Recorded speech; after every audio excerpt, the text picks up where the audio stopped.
Hey, welcome back to the Life Coach Launchpad.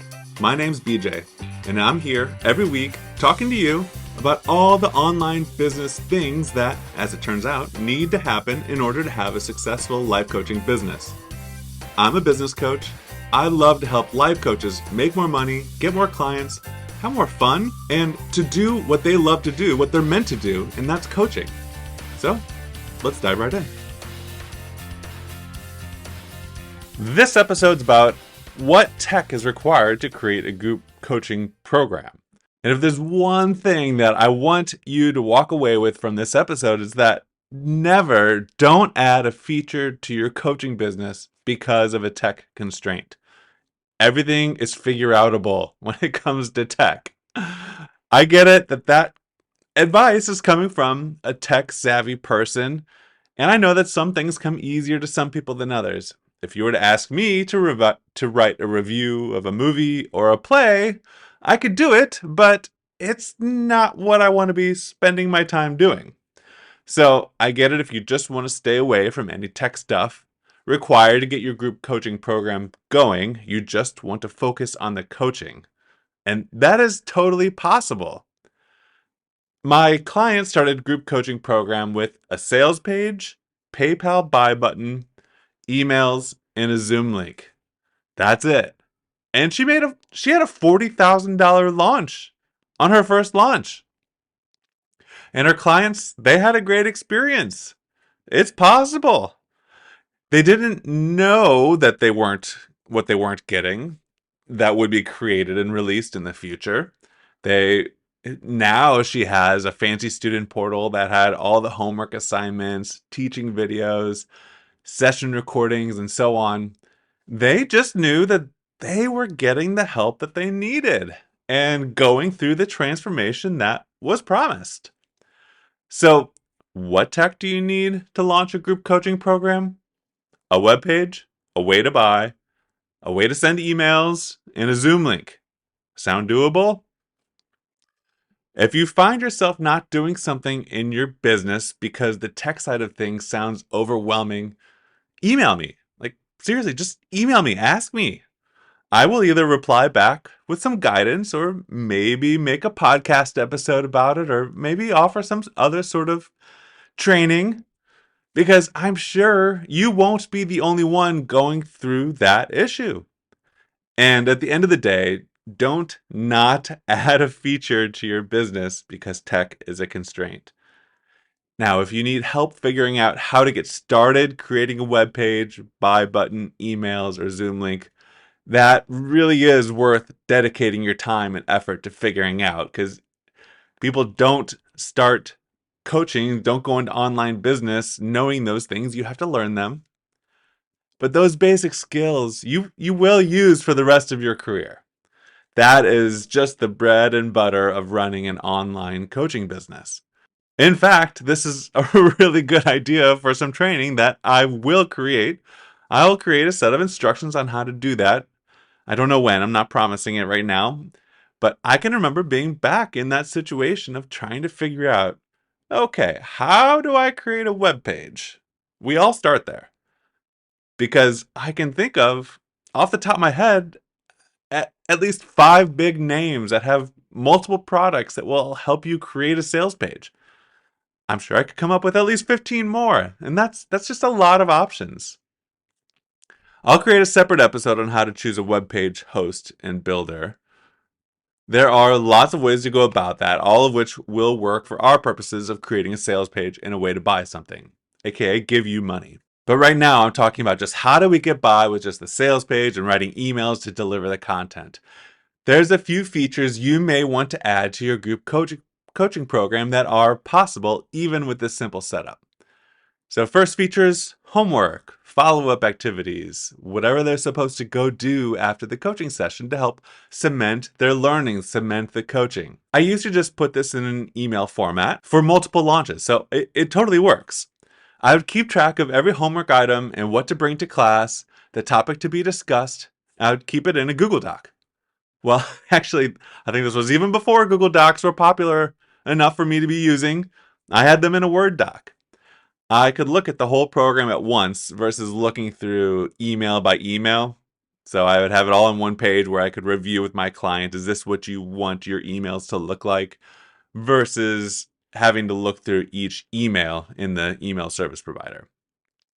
I would then copy and paste from the Word doc, which is this master source of information, and then copy that into an email. There were primarily two emails that I would always send out each week, for my client. There was an email scheduled to send out the morning of the coaching session. It served as a reminder with the time that they would meet in the Zoom link. It was always the same link, and I would tell them that, but I wouldn't expect them to bookmark it. They know that it would just show up in their email inbox the day of.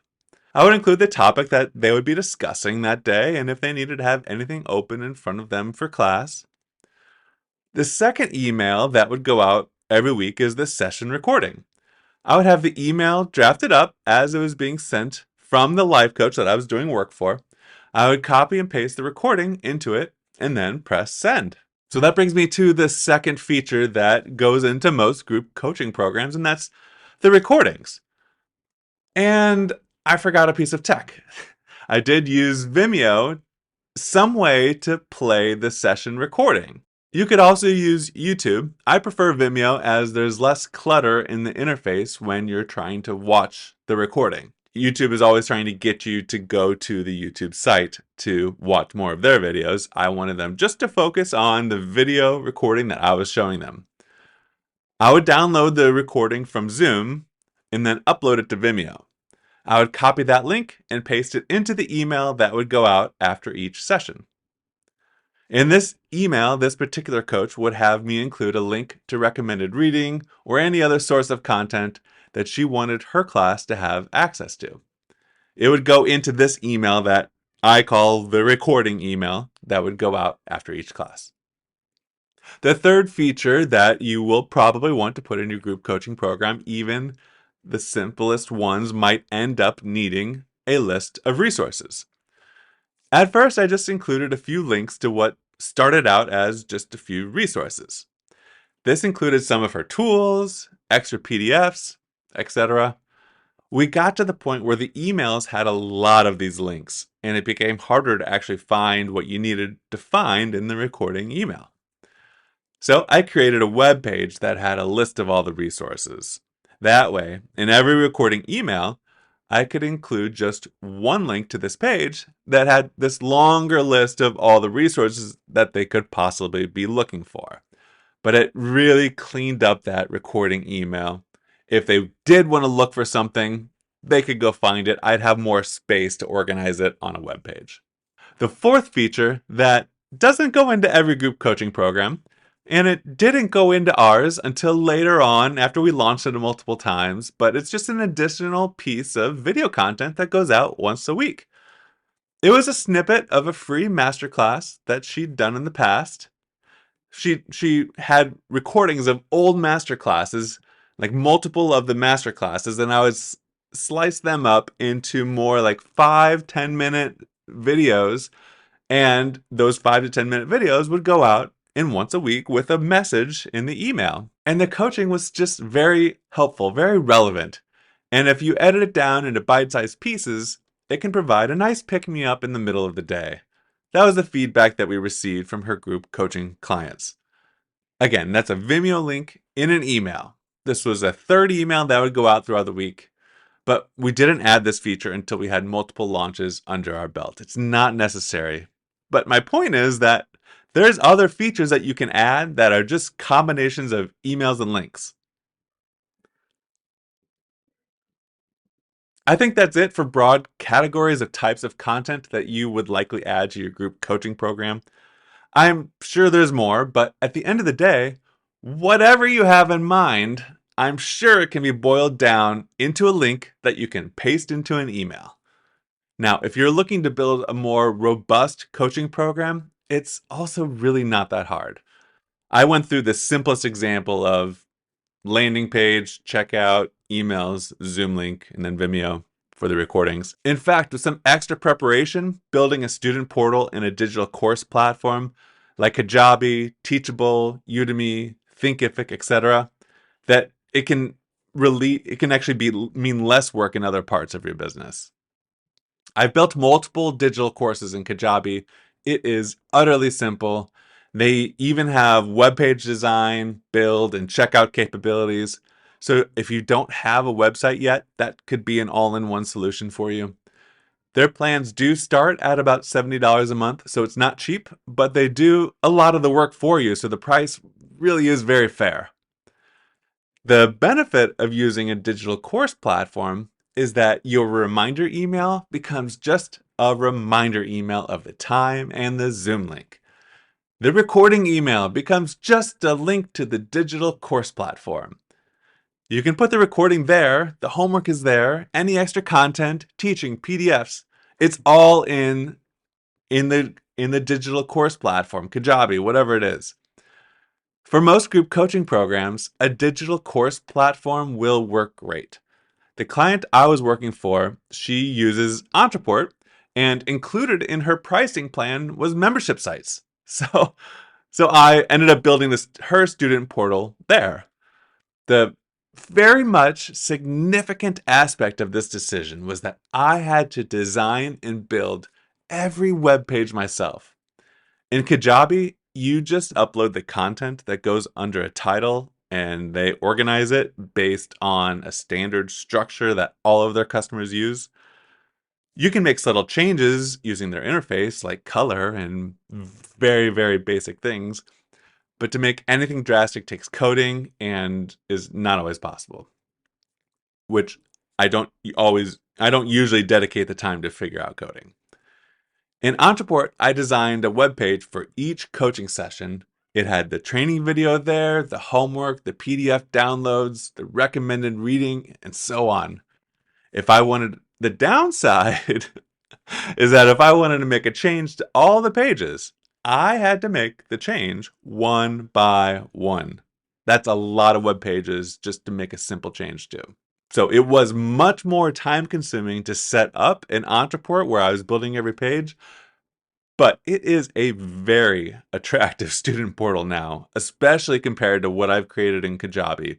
Like, yeah, you can go slap some content out there in Kajabi very quickly, but it will look a little more clunky.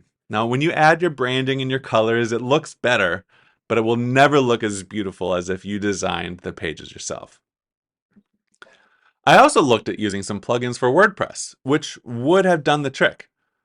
Whichever platform you go with, you'll want to make sure it supports a checkout process, which just about everyone does now. When I was doing this back in 2020, I was looking at options where I had to piece things together. I had to piece a landing page, the content, like where to store the digital course, and the checkout page. It was all separate. And that's really just not necessary just 4 years later. Well, that's about it. That answers the question, what tech is required to start a group coaching program? Of course, my answer is not much, but I know that when you get into the weeds of it, it can feel like a lot. If you'd like some help setting up or making an improvement to your group coaching program, set up a free mini session on my website, bjbutler.com. I work with clients in two ways. I coach them through how to build their coaching business to be how they want it, or I also do done-for-you services. With your input, I can design and build whatever you and your clients need. Chances are I've done what you're trying to do. Let's work together. This is my last podcast before we go to Japan for 3 weeks. You can check my Facebook and Instagram for how that's going with 3 young kids in tow. I have episodes pre-recorded, so you'll still hear from me while we're out exploring. I'll talk to you next week.